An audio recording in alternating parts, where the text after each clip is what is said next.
Ayan mga kapising, itabi na natin yung ating huli. So bali ang huli natin ay ito, isa,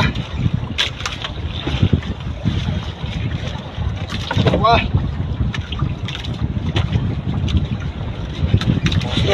timba.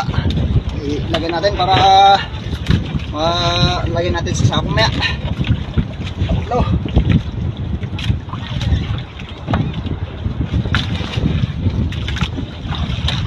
apat,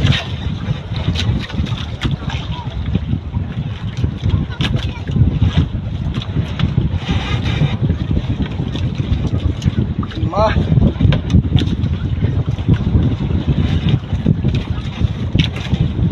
anim,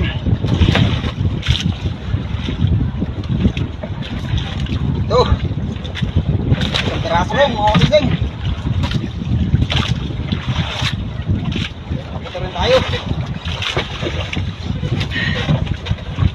Lagyan natin yung ating timba at yung ating pain. Yung ating lalagyan ng pamain.